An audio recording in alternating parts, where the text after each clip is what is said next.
Why don't we really be honest here, Pierce? Let's be really honest.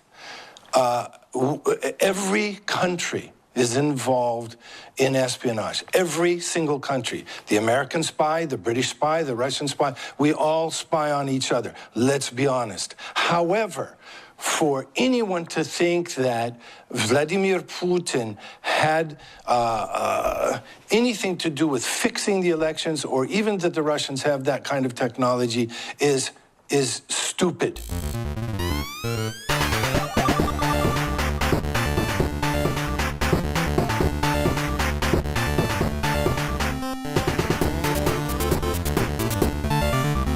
So we got a bunch of globalists wanting to divide and conquer the country. They're using race and sex to do it, male against female, black against white. And they're already kneeling and bitching and complaining at all the major football games and saying America's bad and acting like, you know, that the American flag is a KKK uniform or something. And so Trump says, I'm sick of this crap. You're a bunch of un-American garbage. You can kick somebody out of the game for doing an end zone celebration. You can kick them out of the game for saying they, you know, hate America. And then they all whined and, oh, you need to be impeached, and, oh, you're in trouble, and, ooh, the NFL, they showed solidarity with all the owners and all the players. Trump's in trouble. And I told you Saturday, day one, they're going to say he's in trouble on Sunday. They're all going to lock arms. They're all going to have solidarity. They're all going to try to show the world that the NFL's king. But by later in the week, they're going to announce the NFL is crippled forever and has committed suicide, and they'll be in full retreat. And exactly as I said has now been announced. And I only tell you that because these are very clear things. We just finally are standing up, and that's why the globalists are so panicked, and they're throwing everything they've got out there now, because none of their bull works. Russian agents, KKK, all this garbage. Now, this interview's up on Infowars.com, PrisonPlanet.com, NewsWars.com. Please get it out, a Dan Lyman article. Seagal, enemies within, blocking Trump agenda. NFL kneelers are disgusting. Renaissance man says leftover Obamanites working to overthrow Trump. Here it is. And we have just, you know, a ton of enemies within. We have these, you know, Democrats that have this whole other agenda to kind of, when I say Democrats, it's not just the Democrats, but there are this whole group of leftover Obamaites and people who feel that they should really sort of kind of overthrow Trump, and any decisions he makes, anything that he tries to do, he gets blocked so often from, you know, sort of the enemies within. So it's very difficult for him to do anything. But when you see this ongoing debate right now about patriotism, the American flag, the anthem, black football players taking the knee as a mark of protest about racial division and injustice in America, do you agree with Trump that it's disrespectful, or do you think actually going to one knee is not an entirely disrespectful way of making a point? I mean, I guess really what I'd like to say is this. I believe in free speech. I believe that everyone's entitled to their own opinion, but I don't agree that they should hold the United States of America or the world hostage by taking a venue where people are tuning in to watch a football game and, you know, imposing their political views. I think it's outrageous. I think it's a joke. It's disgusting. And, you know, I respect the American flag, and I myself, you know, have risked my life countless times for the American flag, and I don't understand or agree with this kind of behavior. I think it's an outrage. There will be some people, Stephen, who will be watching this interview, hear you saying that and think you sound like a great patriotic guy, but they'll also see you in Moscow and being very complimentary about Vladimir Putin, who many Americans believe fixed the US election, which is why Donald Trump became president. You know, how do you juggle the fact that a lot of... All right, stay right there. We're going to go to break, come back with the next hour, get to that, a bunch of other clips, your calls, guests, you name it. Again, you can't even go to Moscow without being called a Russian, or you can't go there and organize fights or go there and make movies. That's why I'm going to go to Russia soon. I mean, I'm not going to be controlled what I do. Like I'm a Russian agent or Steven Seagal is because we love the American flag and want to make America great again. That's why they hate Russia, because Russia has become a sovereign nation again. It's ridiculous. So you've got Piers Morgan, who I really dislike because I know people that know him, and I know that he's a closet conservative.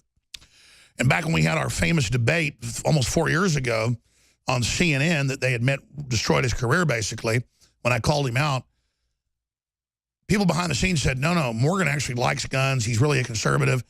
And then later, we learned that's the case. And when liberals stop funding him, he goes back to England and becomes more of a conservative and has been pro-Trump. But he's, again, riding the fence here, saying to Steven Seagal with that amazing red square behind him, saying, well, okay, you claim you love America, but you're in Russia. And I love how Putin said to Megyn Kelly in an interview, he said, Megyn, you keep saying Trump's bad for meeting me twice, since he was president. Megyn, you're constantly meeting me over the years. That means you're a Russian agent. None of this even makes sense. I guarantee you, when I go to Russia, I'm going to do the same shot with red square behind me, very iconic. I want to see the Middle East. I want to see Russia. I've seen all over Europe and places.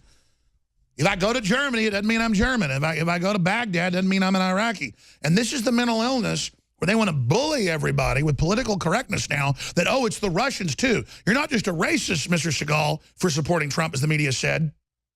Now, you're something even worse. You're a Ruski agent. So here's Piers Morgan at it again. There will be some people, Stephen, who will be watching this interview. He's saying that and think you sound like a great patriotic guy, but they'll also see you in Moscow and being very complimentary about Vladimir Putin, who many Americans believe fixed the US election, which is why Donald Trump became president. How do you juggle the fact that a lot of your fellow Americans are pretty unhappy about this? Why don't we really be honest here, Piers? Let's be really honest. Every country is involved in espionage. Every single country. The American spy, the British spy, the Russian spy, we all spy on each other. Let's be honest. However, for anyone to think that Vladimir Putin had anything to do with fixing the elections, or even that the Russians have that kind of technology, is stupid. And, we have a situation here where really all of this is happening, in my opinion, from astronomical propaganda, and this kind of propaganda is really a diversion, from creating a diversion so that the people in the United States of America won't really see what's happening. And I think most of the people in the United States of America and most of the people in Russia want to like each other, and we need each other. Russia and America should be great allies, and that's the way it should be. Well, I think that's absolutely right. I agree with you. Final question, Stephen. What are you up to movie-wise at the moment? Any big movies coming? I just finished a movie called Attrition. It's a movie about human trafficking. It's a movie about kung fu. It's a movie about honor, and a great action movie. I'm just doing the post for it in Asia right now. And all right, so that's Steven Seagal. I want to get him on the show. I talk to folks that know him. They say he's a listener. I told that like 10 years ago. And you're just like, oh, yeah, Seagal's a listener. And then you see all this. He's clearly a very, very awake. By the way, they always spin that he says Putin's one of the greatest world leaders. The Council on Foreign Relations and the CIA have said Putin's the most powerful man in the world until Trump came along, because he's actually president. He actually is calling shots. You understand how that works? Yes, if you actually have a real president of a major country, they have a lot of power. We'll be right back. Stay with us.